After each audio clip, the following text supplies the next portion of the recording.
Welcome to the Radicards podcast on radicards.com. I'm your host, Patrick Greeno, and today I've got Rodney Vallejo joining us today for this podcast. Thank you for joining us, Rodney.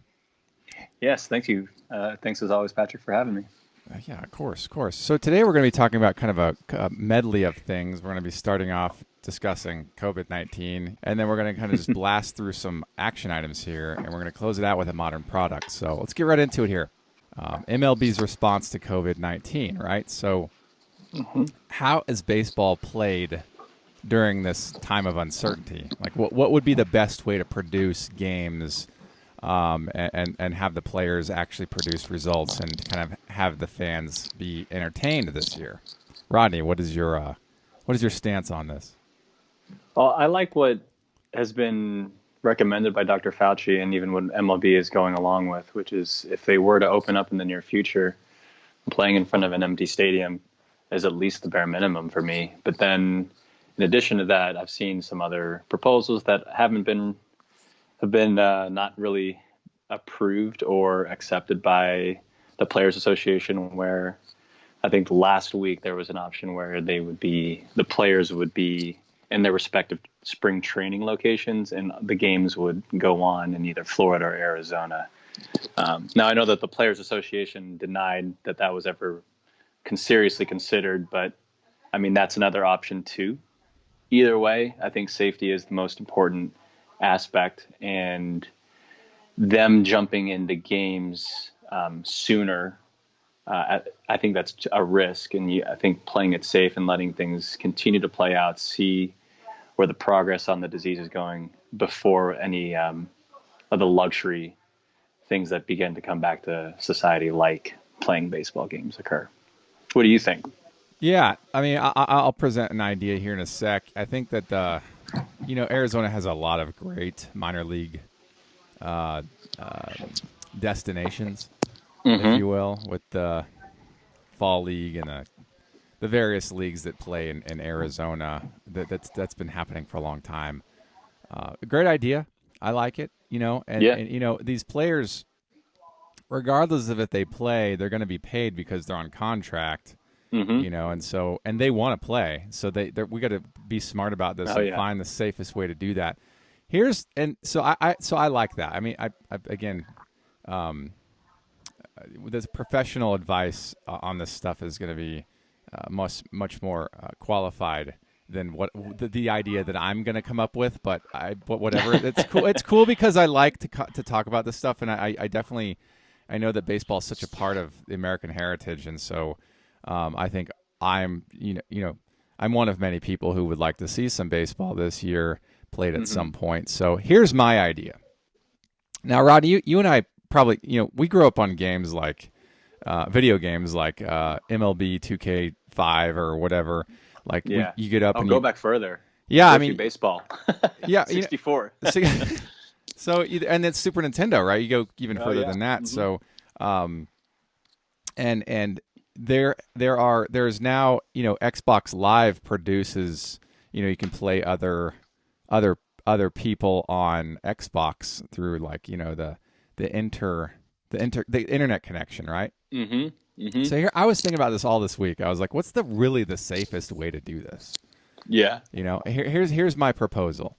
You'd have the company like, I don't know, Activision or whoever makes the MLB 2K series. You'd have them produce a version of the game that has the entire roster of every active player and their managers on the game. Yeah. And it's just exclusive for this particular situation. They get access to it through some sort of subscription service through their own Xboxes. And if they don't have an Xbox like connection or service, they get granted one. And all the players play themselves in the Xbox Live. That would be great. Yeah, they all play themselves, and then it's managed by the managers, and their managers are playing themselves, and people are going up to bat just like they were on a regular baseball game, but they're playing with controllers in their own living room, and they're playing themselves, and so whatever statistics are logged would be their year's performance. I mean, obviously, it's going to be like it's not going to be a real version because they're not playing real baseball, but this to me would be the easiest, safest, and maybe most entertaining way to produce the 2020 season. What do you think? Yeah, I think that's a really innovative concept, and it's borrowing from what I think NASCAR is doing right now, and they're where they have drivers actually racing online against each other, and it's also like loosely based off of what you may have seen the past week, where you had NBA players playing each other in games of horse uh, from their respective locations. So it's like a combination or a mashup of those two things, where you could have a team of 9 players from, let's say, like the Reds. They're all in their different locations, which might just be a hotel room, and you would be playing against, let's say, the New York Mets, and they'd be playing against each other. And then you would have the radio comm between maybe the players. You'd have some like layer of trash talk, if you will. That's a really innovative idea, and would be fun, like you said.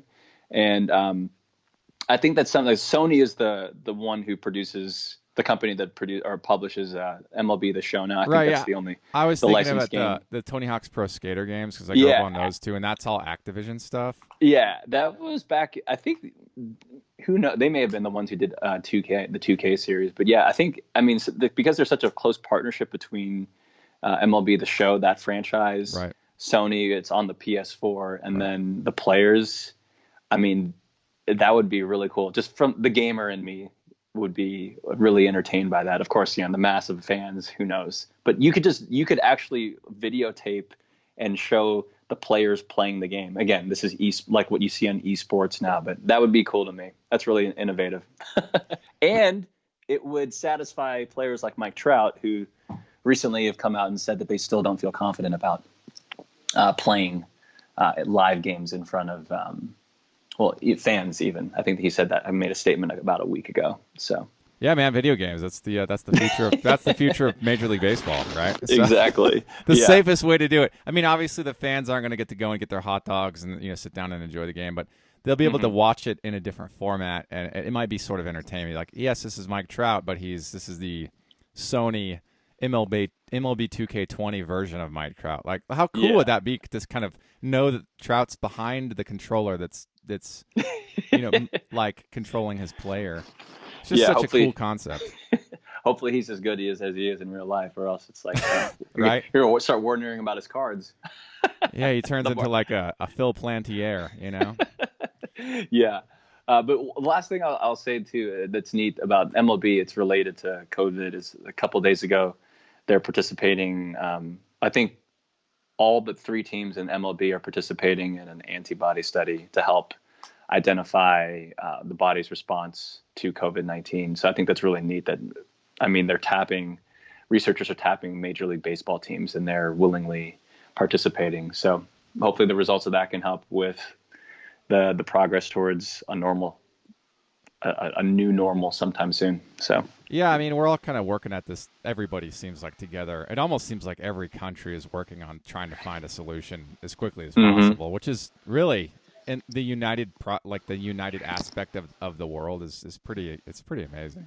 So this is kind of an interesting concept, and I like the concept of incorporating video games into professional sports. I think that's just such a cool thing, because I grew up in playing video games. Like I grew up on the Tony Hawk's Pro Skater and the MLB 2K series, and I occasionally will play a really old vintage baseball game on the regular PlayStation. Nice. Yeah, I mean, that to me is like is my favorite system, because the catalog of games is so good. I think the PlayStation itself, just as a system, is a very superior system to a lot of the different systems I've played. But there have been a lot of great systems throughout. Like, Dreamcast was fun, Super Nintendo was fantastic. But I look at it as like, well, video games are such a part of us in our childhood. A lot of us, especially our generation, you and I. Yeah, I played video games all the time when I was a kid growing up. The Nintendo 64 obviously had Griffey Baseball, me being a Griffey fan, so I had that and Slugfest. But on the PlayStation and the PS2, that's where some of the games like Triple Play 2001 was a favorite of mine. And then even later in the mid 2000s, I think MVP Baseball 2005 was one of my favorite games ever made. Baseball games. I could never figure out pitching in that game though. Yeah, it's hard. It is. But hitting was quite fun. Hitting was So great. You get that like you yeah. can get the like special code to get the club to like hit the ball to make the ball go, you know, Oh way yeah. out of the stadium. That MVP baseball is a 2005, I think. That was a very solid game. I only had read about Yes. that game like 2 years ago, and I acquired it, and I was like, man, Hmm. yeah, I guess the reviews are very, you know, they're accurate. This is this much fun, you know. Hmm. I will say Hmm. this though. Speaking of vintage baseball games, MLB Yeah. 2K5, I think was, in my opinion, the best of all the games because it's the most realistic, and it was still licensed by, I think, MLBPA, so they were able to use like Hmm. MLB score music that Yeah. really worked with the music with the game. Hmm. But we're going way off topic, I know. It's all good. It's But all I check can this find out. it. The when you get like codes to work through the game, like, oh, you get like, you know, you can jump further or you can run faster or whatever. I've owned this Yeah. game twice, and Yeah. every time, both times I've sold it, I need to buy it again. But both times I've owned it, I've the screen to enable the cheats that you gain as you progress through the game, you Uh-huh. can't activate them. They're unactivated. Huh. It's like a glitch in the production. Like they didn't make that screen interactable. So you just go through the game in normal mode without playing with all the cool fun little features and things. So Oh, or that's the Xbox version rather. the Xbox. Yeah. Hmm. So I can't account for the other systems if that glitch still exists in the other systems. But MLB 2K5 was my favorite. Moving on, when we talk about registry set collectors, Hmm. people who collect, maybe even not even registry guys, just guys who collect like I collect, you know, PSA 10 rookie cards of, you know, their era or whatever it is, and they Hmm. only collect PSA 10 rookies. They don't, and then they try to avoid the lesser grades. And this has kind of always been a thing for me too, because I like high grade stuff, but I don't call myself a registry collector. Like I don't have an account with PSA where I log my entries for what PSA cards I have. I have many of them though, and I try to get, Hmm. you know, I try to collect the highest grade stuff of the cards that I grew up loving. Hmm. But I also like vintage cards, and the further back I go, the more lenience I have to have on the grade because it gets expensive. You know, the Of older it course. is, the lesser grade you're going to have to be willing to accept if you're on a budget, some amount of a budget. And so my question to you, Rodney, is bouncing this off is that if grade is no longer a strict qualifier for whether or not you're going to buy a card, like okay, I can't buy a 10 Hmm. in a 68 tops Ryan. Like I've been Hmm. buying tens of 80s and 90s stuff, right? Like the Clemens and Puckett's and everything else. But if the further back I go, I obviously it's going to be hard for me to afford a 10 of a Ryan rookie. So what is it that and because another thing too is that because so many of these cards have been printed, I can have scrutiny over which one to get, and I can wait and be patient. And so the question becomes, at what point do I make the decision to buy the card? And if grade is not going to Hmm. be in my spectrum of grade requirements, say it's like 8, 9, 10, what do I look Hmm. for? What are the things that I should be looking for to help stimulate the desire to finally acquire that card? Because there's never any end, right? There's like these cards are Hmm. available 24/7 in a perpetuity. So Rodney, tell me what would make you want to make that purchasing decision besides just grade? Well, I think just if you're looking at the condition of the card, and it's more like it comes down to just simple eye appeal. So if the card is centered well, that's usually the most like the noticeable or most glaring issue if there is a flaw. If the card does have some sort of a border. Now with Right. borderless cards, you don't have to worry about that. But then the other things that stick out to me are okay. Are there any really visible surface issues? And I'm not talking about scratches. I'm talking about for more modern, you would see a refractor or a print line. And more vintage is are there wax stains or spots or dirt or oil spots on the card. And other speaking more towards the vintage aspect, like you alluded to, is the vibrance of the color. And like for example, 1954 tops had so many you had different colors that were featured in the background of the players. Like Hank Aaron had an orange background, Willie Mays had a yellow background. I think the vibrancy of the colors, even if the card itself maybe doesn't have great corners or there's edge wear, I'd more focus and care about centering, surface area, and like the vibrance of the color. Now, again, that's just me, but what do you think? What are the parameters, if you will, for you? I'm a big fan of pinholes. You know why? No, yeah. Because cards are generally with pinholes, they get like grade 1, but the card has amazing eye appeal. Yeah. Because I see so many cards like that on eBay. I mean, not so many is a very aggressive term. I see some over the course of time. Mm-hmm. Anecdotally. Mm-hmm. Right. And so I have what I look for is that kind of thing. Like it's like a pinhole draws a card that would otherwise be like a 6 to a 1 immediately because it's missing a piece of, well, it's not missing a piece of the card, but it's got a hole through it. Yeah. So, but I look for that, and generally those cards are higher grade and eye appeal overall because they're clean. You know, they just look really nice. There's a 33 Gaudy Gehrig I saw on eBay recently that had a punch through the bottom corner, but otherwise it was like an amazing looking card. Great centering, great color. Yeah. Everything looked amazing on it. But it was a 1. It's like $1,500 one, but man, that was the best looking one I'd ever seen. I could handle the hole punch through it. I don't even care. And so I like that, but if I can't get that, I look for centering. Centering is the most important thing for me. I could have registry just slightly off, and that's pretty normal with vintage cards. And if the centering looks good, I'm all about it. Even if it's got like rounded corners and like there's tape marks on it and there's like folds and creases. Yeah. If it's got great centering, I'm all about it. Like I love it. I love it. Yeah. That's the other thing too, is that if you look at really vintage cards, what would you rather have? Is a really clean, like good color, but way OC like 95.5, or would you rather have one that's kind of beat up, it's got horrible surface condition flaws, but it's well centered? Which one would you rather look at? See, to me, I always want to see a centered something in a frame. I agree. I'm in the same boat. I think centering is the most important.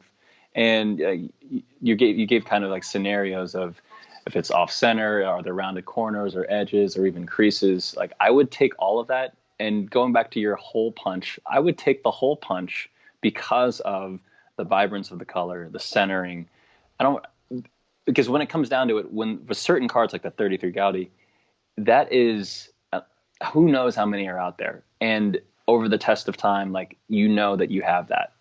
And that's just something that I will be, in my mind, I'm willing to handle and deal with, so to speak, all the flaws because of just look at this card. Look at how the fact that I own the card is great. And now that I have the luxury of picking between, I get now a great card that just has a hole in it. Right. But everything else looks great. I'll take that all day. But I'm with you on centering as well. Yeah, all day. Yeah, and you know too is that the hole or the hole punch or whatever it is that's punctured the card comes with a story. You know, yes, like you're like, exactly. Man, why? You know, like someone put a pin through this and probably hung it up on a pin board somewhere, and like this was displayed to be enjoyed in raw form for a long time. Yeah, and it was untouched because it was on display, so it wasn't like handled and thrown in shoe boxes and whatever else. Granted, I see like star players cards with hole punches in them, not nobody players with hole punches in them. Well, that's obvious because I'd rather display a Gehrig than a no name on my pin board. Exactly. You know, and you bring up another good point about like the story. I think that's a really compelling part about the vintage cards, that because I don't collect vintage, but I feel like that is not a major, but I think it's a contributing factor to the drive. Yes, the people who collect vintage more often than not grew up in that area. But then for the modern collectors who didn't grow up in that era, people like me or you can appreciate a story. When you're looking at a card that has a crease, a wax, a hole punch, whatever it may be, rounded corners, it makes me think like, this is the card and it's been through so much. Where did it go? And then you hear about the story, maybe if it was in a major auction house, it came from this collector, or it was found in this shoebox in an attic or buried somewhere underneath a tree. I think all that stuff really is cool, and it just provides more intriguing or contributes aura of the card itself. It's almost like you're finding a diamond in the rough. Literally, if you go to a diamond, well, I'm not ever going to go to a diamond mine, but before the diamond is cut and polished, like that's its true form and everything that got to that point, and it's discovered there before it's cut and polished. That's how in an odd, analogous way, I like that too with the vintage cards. It's in beat up condition, but it has story. It has a story behind it. So you don't go to diamond mines often, man? I go to 2 or 3 a week, easy. Yeah. No, I fortunately, yeah. So the thing with me on vintage is that just having it graded or slabbed, authenticated is like means all the world to me, right? Because then I know it's not, because I talked about this with somebody recently, is that if you're gonna if someone's gonna forge a card, they're not gonna forge a low end nobody card. They're gonna forge like a Ruth, a Mantle, a Jordan. So if you want to dive into the old stuff, I always encourage collectors to go make sure that they're authenticated. Yes. And if you're going to buy them, try to get them from a reputable house if you can, because grading is a good thing, but if it's high dollar enough, sometimes the source, you have to question the source. You have to make sure the source is credible, like who you're buying it from. So that's another piece I want to talk about. But the further back you go, the thing about this conversation is the further back we go, if we're going to have more lenience on final grade, what are some of the things we look at? And I this is an interesting dialogue for you and I to have, just because I know a lot of us collectors, I know people who struggle with how far back do you buy? It's like, well, I haven't decided, for vintage because I haven't figured out what grade I want to go with. I've had these conversations, and I wonder, I'm like, well, after at a point, grade is becomes kind of secondary to eye appeal, in my opinion. And so, this is the whole concept, is like, at what point do you no longer consider the grade of the card and just look at the card for what it is and appreciate its appearance?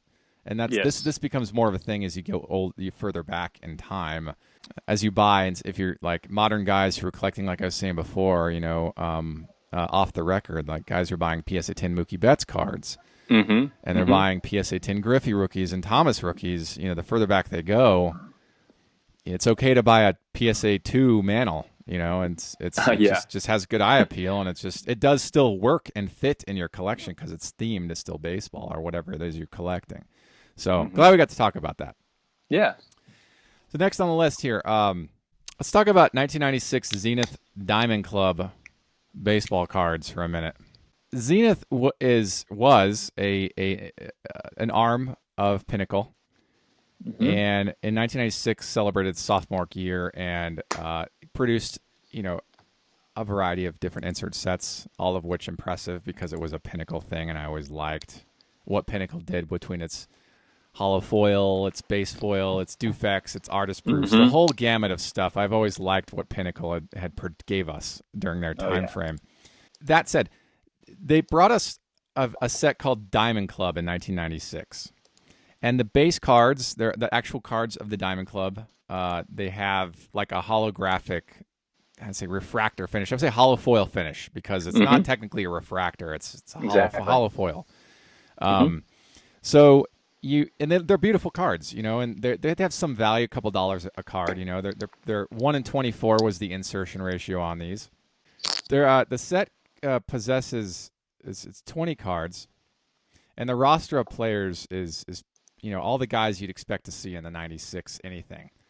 You got Mike Piazza, Ripken, Bagwell, Thomas, A-Rod, Alomar, Sosa, Sheffield, Randy Johnson, Maddox, Chipper Jones, Mo Vaughn, Albert Bell, King Griffey Jr. I mean, the set is stacked with a lot of classic guys. And, to kind of throw in another version of the card, Zenith also brought us a parallel of this set called, creatively called 1996 Zenith Diamond Club Parallel. Yeah. So the Parallel does not feature the hollow foil finish. It's just a flat finish. But it does feature a diamond embed in the bottom section of the card. And if you have the base card, you can see kind of where that embed would be because it's pronounced with a little like embossed little black diamondy shaped bump on the card, little dimple. Mm-hmm. Mm-hmm. So the parallel in that space, is a little diamond embed. These are 1 in 350 packs. They're quite a bit more significantly more tough to pull cards. And I started working on this set in 2000 and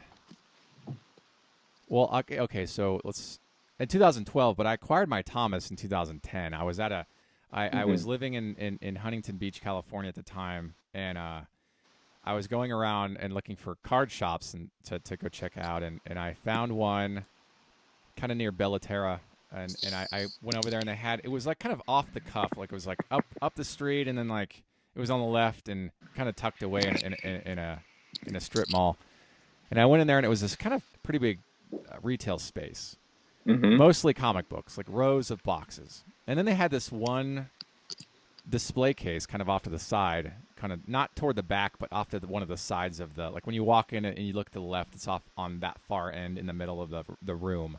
And I remember looking through it. Everything was kind of dusty, like it hadn't been touched in years. And I looked in there and I saw the Thomas Diamond Club Parallel, and I'm like, oh my gosh, how much for that? I'd like to get that. And he's like, I don't know, $10. And I was like, done.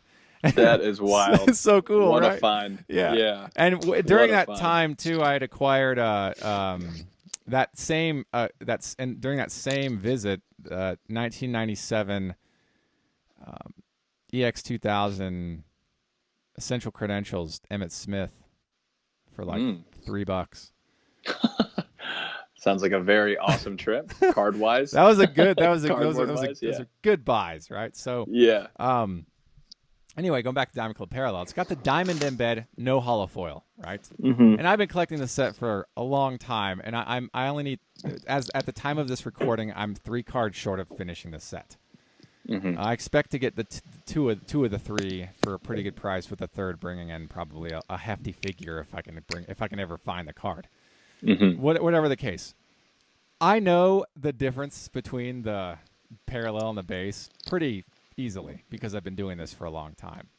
Recently, there was a sale on eBay, and Rodney, you may have caught this. Is that it was the Griffey, and I look at these sales pretty frequently. I just kind of pass through them, and I was like, well, okay, this is the Griffey, and the Griffey the sale, it was the card didn't have the diamond embedded. It was like carved out. And there are other cards. There's like a Pro Mint sample with a diamond embed in it that I own, and with the first copy I got had the carved out diamond. It wasn't in the card. It was just a little like place where the diamond used to be. And so I know this kind of thing happens, unfortunately, with cards with diamond embeds in there. There's very few releases. There are very few releases like this, but this is one of them. And so I just kind of passed the listing on to others, saying, hey, after it sold, because I watched it, I was like, hey, this sold for like $42 or whatever it was. It's like $40-something. Yeah. And like, despite it not having the diamond in it, it's a pretty good sale. And then someone corrected me. I was like, hey, that's the base card. And I was like, oh, you're totally right, because it's got the hollow. I pulled it up and looked at it more closely. And I was like, yeah, this is the base card. Someone deliberately tried to shark the market. You know, and so I have to kind of talk about this because some of us might not be as familiar with the set. And I go through, I look at so many listings on a daily basis for either my own collection or for blogging or whatever, that sometimes I don't pull up a listing directly just to like look at it more closely. That was kind of that happens, like whatever. But if you're in the market for the Diamond Club Parallels and you come across something like this, just know that if it's a Diamond Club Parallel, it won't have a hollow foil finish. Yeah. Just be a flat finish. Yeah, flat foil finish. And I always thought about why did they not put the hollow foil and the diamond on the same card, you know? Yeah. And I think this is what we talked about last week too, is you would imagine that the general sense of parallels in the 90s and even today are that you start simple, and then the rarest parallel or insert is going to feature some type of design that makes it stand out significantly from its base counterpart. And with the Diamond Club, your base is the hollow foil finish, but then your parallel, which is seeded much higher, brings in more money, is just simple foil finish, but of course has the diamond. And I argue that the hollow foil finish was viewed. Let me say this again. I imagine that the Pinnacle employees who were involved in the design thought that maybe the hollow foil finish would take away from the diamond or even the small bling that you saw. But I mean, that's a stretch of an explanation. The more I've thought about it. What do you think? I think that there's some unknowns here. Okay. Yeah. As somebody who studied project management, there's some things we don't know. There's some information we're not privy to. One is, okay, we have these cool concept, but unfortunately, in order to do concept A, which is the hollow foil, and incorporate concept B, these two arrangements need to work together, and they don't. Yeah. So what can we do? Maybe we could put the hollow foil on the base to make the base have some integrity. Yeah.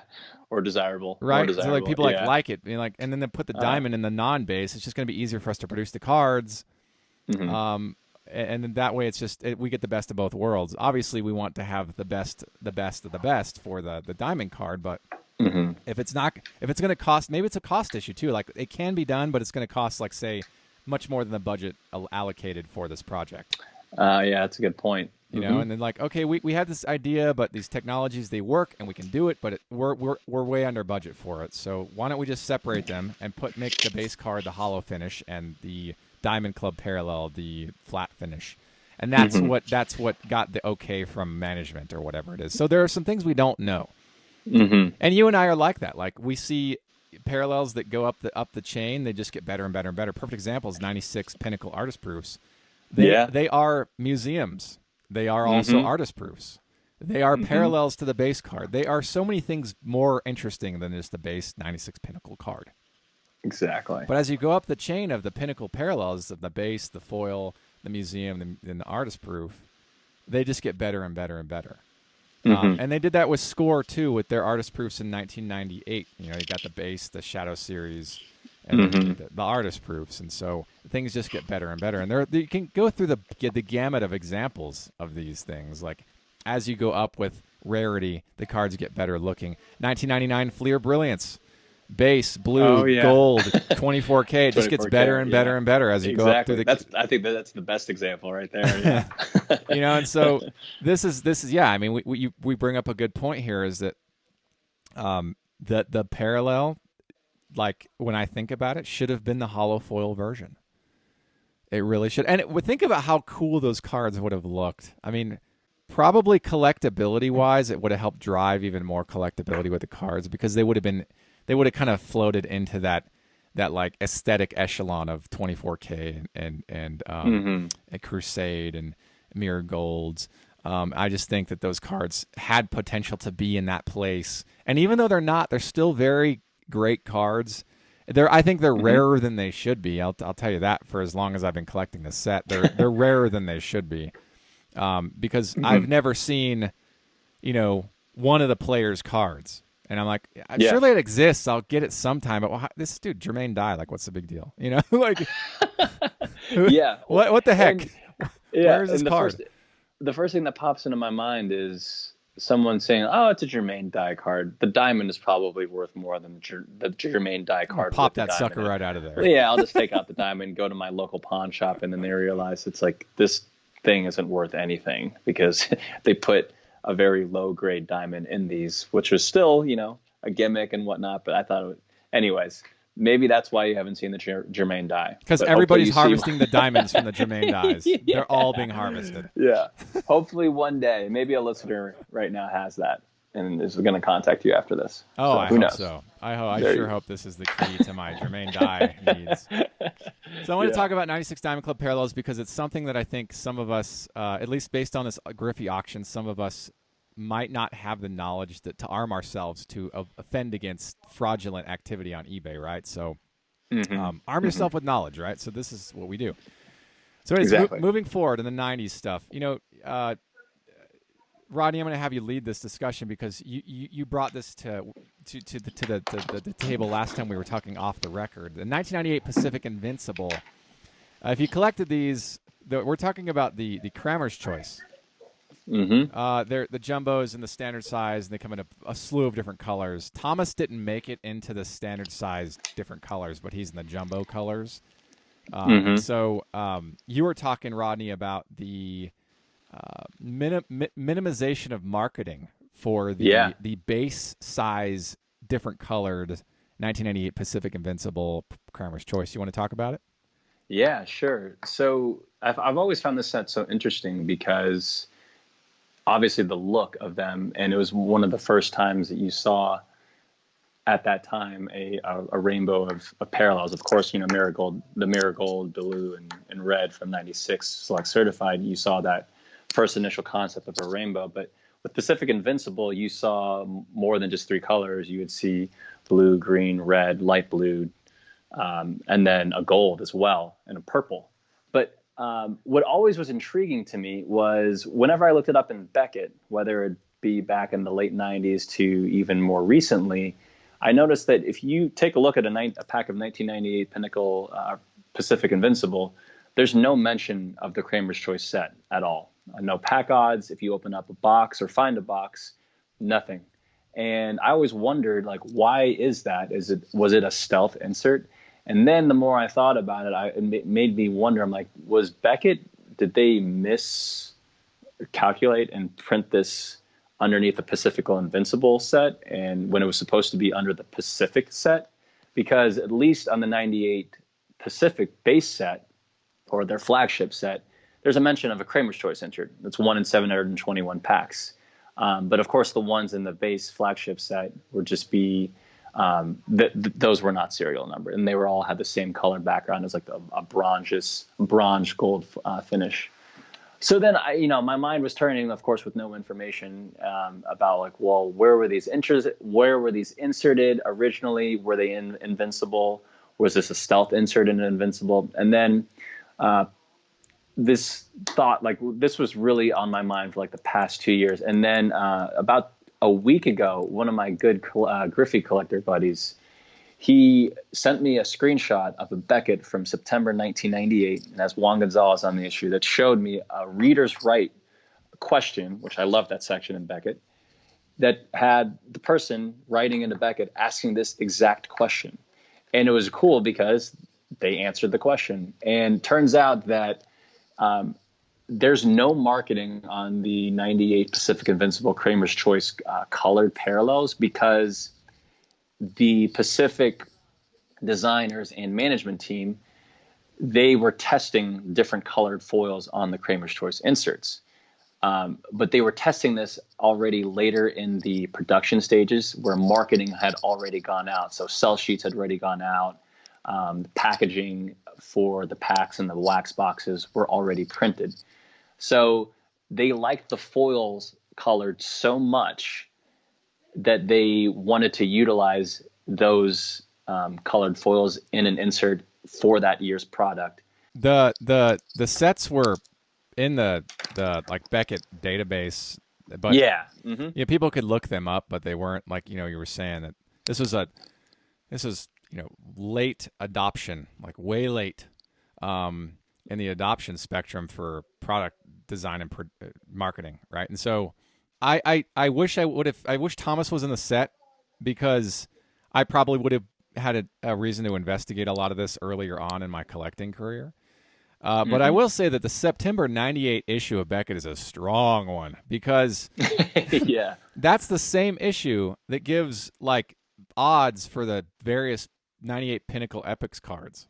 And that's not anywhere else to my knowledge. Like, it's not databased anywhere else to my understanding. So they must have put a lot of extra time in the September '98 Beckett. Man. Yeah. Really good Beckett issue. I know. And they mentioned the Pinnacle Certified set and Donruss Limited, both which were never released. Right. And if you think about it, it makes sense. September '98, that's right when Pinnacle was, at the beginning of that month in September is when Pinnacle officially filed for bankruptcy.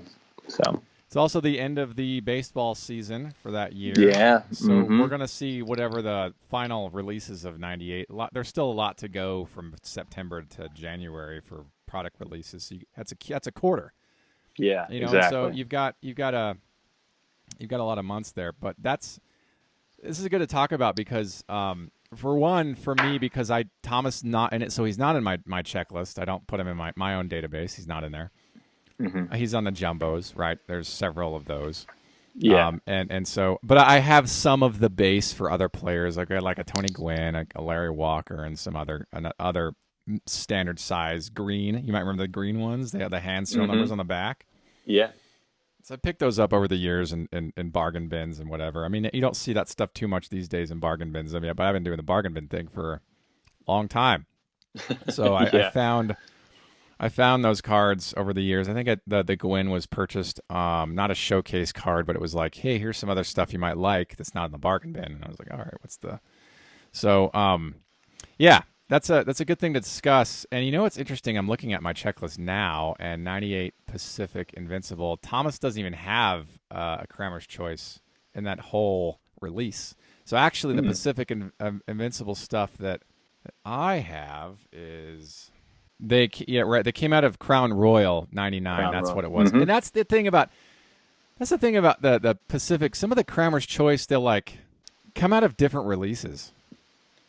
I know it was never consistent. Like the 98 base Kramer's, every year Kramer's Choice before was in their base flagship set, and they did that again in 98, where it even featured the same color. The same photo of the player. Right. But it just had the same bronze goldish background. And then they would release the Kramer's colored parallels in Invincible. And then the next year they would release it in Crown Royal. And then the next year they would release it in a different one. And it just varied. Yeah. So I was just checking, I was just doing a search for Kramer's Choice in my database here. And I could do this on my museum too, because it's all there as well. But there are parallels here I have seen maybe once or twice, and others I've never seen. So like the purple one that's autographed, I've never seen it. Right? This is the jumbo. This is the jumbo from 99 Crown Royal Kramer's Choice.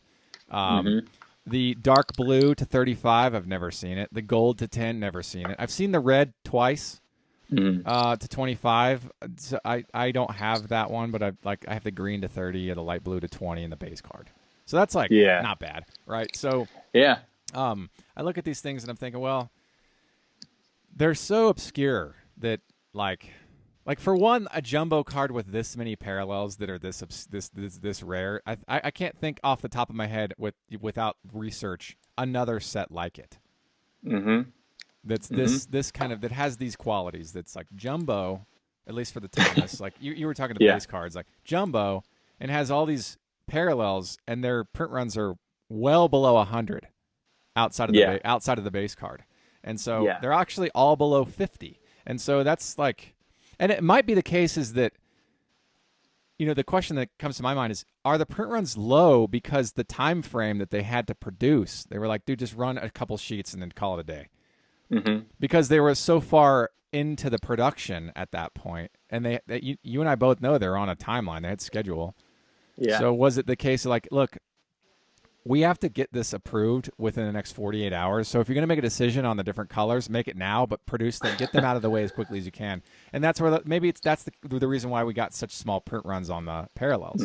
I don't know. I'm just thinking about this from if I were in this situation and I see this as the end result, what did the actual interim situation look like? Like what were the constraints? What were the variables that the people had to deal with? What were the things they had to juggle to make sure that they produced this so late in the game? And now I am looking at these as in my jumbo database. So off the cuff, I'd have to pull up the, what is the, Rodney, can you tell me off the top of your head, were the print runs pretty low for the various colored parallels for the base size?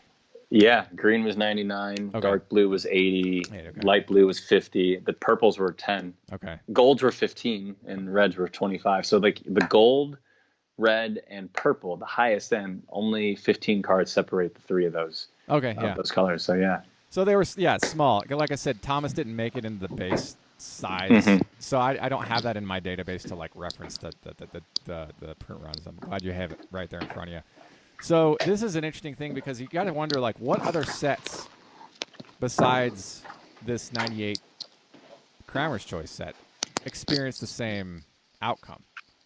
That we're not talking about because yeah, the data's there, but there's no marketing around it. I mean, granted, how many of us are getting Beckett magazine anymore and looking through their articles? Like that's probably Yeah. a rare instance in and of itself. But I look at this like it kind of draws a question: what other sets are we not talking about that have dealt with this kind of situation? This is kind of it's interesting. Yeah, I know. Well, the only other I don't know what time of year it came out, but the Donruss Crusades were probably the most well-known stealth inserts from the 90s era. And it's just, there's also one by Pacific that I think most people are not aware of, which is why I'm glad we get to talk about this and again, bring this one to light. Yeah. And Donruss Crusades are collected heavily throughout because I think there are a couple of reasons for that is that obviously the set is so big, the print runs are big enough to be widely exposed to the market on any given day. And people are going to find them and be like, they're amazing. I don't know anybody who says, like, I don't like the Donruss Crusades. Everybody I know loves them. Yeah. This is one of those situations where everybody loves the Donruss Crusades, at least that I know of. Maybe there's some guy in his basement like, dude, F the Donruss Crusades. I don't know. Yeah. But I look at it as like, dude, everybody likes the Crusades. They're widely collected. They're heavily collected and heavily available. So, and the print runs are high. And the Kramer's Choice set has a smaller number of cards, albeit a larger number of parallels. So you still have a variety, and I've sold some of these for people over the years, right? So they've passed through my hands for clients, but the cards, I don't see them as frequently. And granted, I'm not actively searching for Kramer's Choice because Thomas is not in the base colorful run, so I'm not seeing them frequently anyway. But then again, I'm not searching for them. But then I start to think like, what's more searched, Crusades or Kramer's Choice? It's probably Crusades. Yeah, exactly. I don't know though. I haven't seen the data on it. So anyway, speaking of Mike Trout, you like how I did that? Oh yeah. We haven't been talking about Mike Trout. But speaking of Mike Trout. Mike Trout's 2011 Bowman Chrome Superfractor gets listed on eBay for $250,000. And I had seen this card in early 2018 on eBay, and I want to say at the time it was $100,000. It was a similar auction at $100,000, and even I'm like, may as well be $1 million, right? Like, yeah, I may as well put a couple of zeros at the end of that. Who cares at that point? It's not an autographed card. $250K. I mean, I think about superfractors, and I'm like, yeah, they really have grown into this money. How do I say it? Like, do I say cash grabs like a fair? Is like a fair statement to make? That might be a little strong. Yeah, I mean, I may agree with you there, but that may be a little strong. Yeah. What do you think? I'd be like, do you think, like, realistically, if this were at auction, let's say 99 cents, let the market just ride for 9 days or whatever it is, and see where it goes. Where realistically do you think this is going to end? Do you think it's going to be over 100,000? Yeah, I do.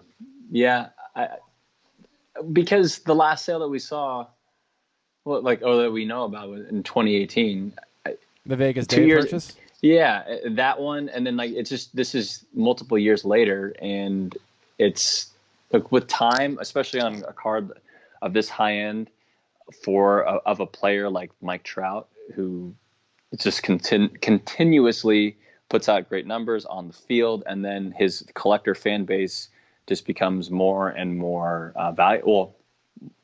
They want everything Mike Trout, so they're willing to pay. So it's going to be higher. I don't know. I really don't even know where to begin. I just know that it's going to be higher than it was the last sale. I look at this as like, this is an interesting thing about finance is that you see something happen in a market that drives a certain dollar figure. Like it can get there because it's gotten there. It's gotten there before. It can get there again. And so it's when I see something get to a place that hasn't gone before, that's when I'm like, wow, now we have a record of that, like the first time it got there. But this because we saw the Vegas day of the $500,000 09 Bowman Chrome Draft Superfractor Auto.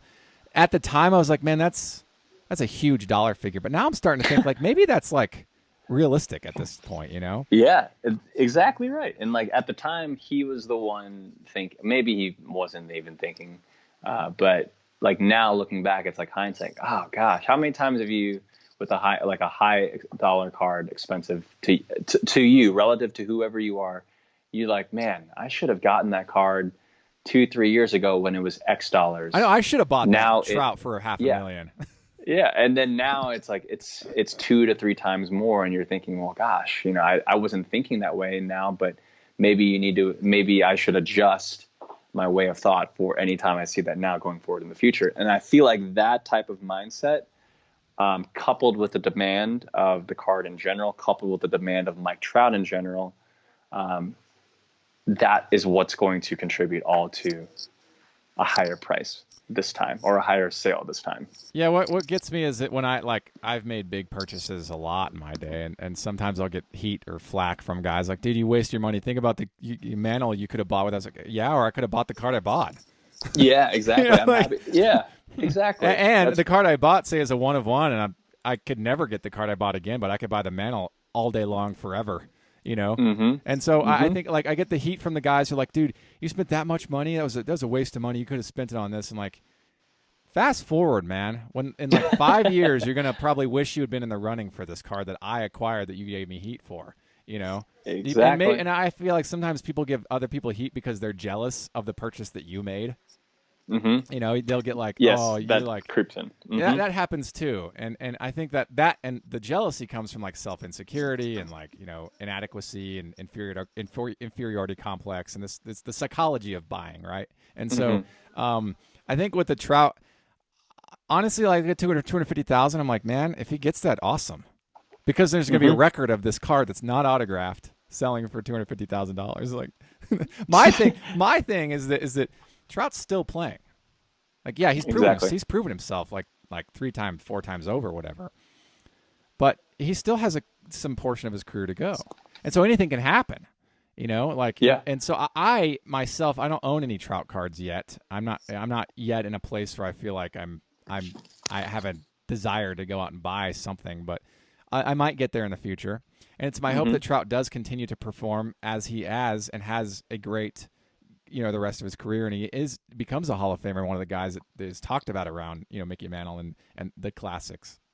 I do hope that, because it's good for the hobby, it's good for baseball, it's good for entertainment. Exactly. It's just good for everything. And so, you know, we're looking at $250K now as a high price, but maybe in 10 years, be like, man, that card at one point could have been had for only $250K. Exactly. Exactly. So I think very quickly, a very good analogy to that is LeBron James's RPA, rookie RPA. Oh yeah, that's numbered to 90. Yeah, numbered to 99. And you want to go back 5 years ago and even longer, 10 years ago, people still were dealing with the same thing that they were going through with Mike Trout. He is at that time, like 5 and even 10 years ago, he hadn't won a championship yet 10 years ago. Right. But he was still considered to be one of the best players in the game, if not in 2010. But either way, his hype was already there, but he was actually living up to it. And then, like from 2010 to 2015, he added his multiple championships. And then you're dealing with the RPA. Who knows what it would have gone for? You're thinking back like, gosh, well, I should have gotten it back in 2010 before he won his first title, or I should have gotten it before 2016 when he won his first title in Cleveland. And then it goes on and so on and so forth. And now that card is a six-figure card. Untouchable. Exactly. And it's the same thing with this Trout. Like, I think it's the same type of mindset. You're dealing with a guy who is living up. Well, he had high standards, but not like LeBron James. But still, he's the best player in the game, most recognizable. It's going to go up. So what I like about Trout is he wasn't like this like hyped up prospect. He just he was on the scene, and then like a couple of years later, it's like, oh my gosh, this guy's producing. While everybody was chasing like, you know, Bryce Harper and other prospects, and those guys are great too, but they had a lot of hype around them, and there's no way to like meet up the hype. So I understand what players have to go through. I don't understand it because I'm not a pro athlete, but I could understand that it's probably difficult to have that hang over your head. Trout didn't have to have that, so he was able to produce kind of on his own, and I thought that was cool. Yeah. The RPA is interesting because, like in 2008, I looked at a Beckett for basketball and I saw the RPA for LeBron, and back then it was $22,000, if if memory recalls correctly. And I was like, man, $22,000 for that card. That's incredible. Like that's the highest priced modern basketball card like I've ever seen in a price guide. If fast forward, that card now sells for like over $200K. Yeah, exactly. In an 8, like it's in an 8. Yeah, it's like I'm thinking, my gosh, it's just the sky's the limit on that card. It's numbered to 99. Yeah, this isn't a 1 of 1. This is a 99. 99, exactly. So it's just a really amazing card. I don't ever expect to ever own that, but it's kind of fun to watch the market. There are guys on like Instagram who show off their collection. There's some really amazing collections there. And one guy bought this card last year. I'm like, man, that's a card to have. If he keeps it up, it's just such a cool thing. So I wanted to talk about the Trout. I'm glad we got to discuss that because it's interesting to talk about values now and compared to how they relate to values in the future. Exactly. Cool. Next up, we're going to be talking about Topps Project 2020, which is a product released by Topps this year, and it incorporates artist renditions of classic rookie cards dating back through the decades. And so there's a variety of different players featured, obviously, because they're classic rookie cards. Thomas, Griffey, Ripken, Ichiro, Trout, guys like that. And then not all of them are rookie cards. You got a version that's a 52 Topps, Jackie Robinson. So there's a lot to collect. They're artistic renditions with their own kind of unique spin on the cards. We're going to be talking about this kind of from the concept of, do we need another reprint, right? Does the market need another reprint? Because Topps has got this trend going where they're producing reprints of classic rookie cards. They've been doing that for a long time. So let's get right into it here. Now, if you're unfamiliar with this, I came across this because Thomas is in the set. And, Topps has been doing this for a while. They've been producing reprints of the classic cards for years, like almost every year, it seems like. There's the 1990 Topps Thomas replicated in some form, whether it be like chrome finish or they got the clear translucent acetate finish with an autograph on it, or they've embedded in a medallion embed was 2019. 2020 they did this Topps Project 2020, which is like, for the purist in me, I don't like to touch the classics or just leave them alone. And I'm kind of torn. I'm like, there's certain designs I think are cool. I think the concept in itself is a cool concept, and I'm gonna rediscuss that here in a sec.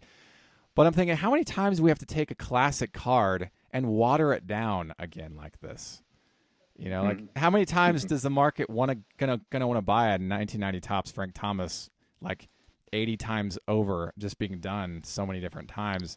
It doesn't touch the classic card. The classic card to me may be valued less, but still of paramount significance as opposed to anything you could reproduce. So, Rodney, talk to me about kind of like your take on this, how you feel about it. When you first saw it, what did you think? Do you have this sort of observation that I do that Topps has been tinkering with reproductions of the classics for so many years? Tell me what's on your mind. Yeah, I agree that Topps is rightfully trying to bring back classics from the 90s, 80s, 90s of popular players who don't play anymore, even of the current players, because it goes back beyond just the 80s and 90s. But I'm not a fan. I don't collect modern, and the way that Topps produces cards, where they take a card, repack, buy back, autograph, put it into a pack, or they take a card like you were saying with the Frank Thomas and give it an acetate background like in Topps Tier 1, autograph it, right, and from so on and so forth. It's like reiterations of a classic Topps card, and there are people out there that enjoy that and collect it, and I'm glad that they enjoy it. It makes them happy. It's, of course, things like that, and even Topps Project 2020, it's not for everyone, but I'm glad that there are people out there that do enjoy it. But I'm like, I guess I could be considered a purist, where if I like the original 1989 Topps traded Griffey rookie card, to keep kind of its aura and mystique, maybe once every 5 years, insert it in as a buyback, an autograph, and stamp it, 1 of 1, 1 of 5, whatever it may be, because I know that's autographs and game used drive the market, or now they put in relics like gold medallions or whatever. I think that's nice, but to do it every single year is, to me, that's a turnoff. And that's also kind of a turnoff to me in modern in general, but that's a whole nother conversation. But with Project 2020, at least it's the idea, the concept of having different artists take it and put their own spin on it. It's not for me. The people really like the design, and hey, that's the collectability. You could collect what you collect. I just don't like that they redo it for the same card every year, but then also take one of his most iconic Topps cards and redo it. I'm thinking, why not do that with 1993 Topps Stadium Club? Right. Give that to an artist, and then with Project 2020. There's 20 different versions of the same card, just 20 different artists or designs and backgrounds. I think it would have been cool, or maybe better, to feature a different artist features a different Topps Griffey card, because that would be really neat.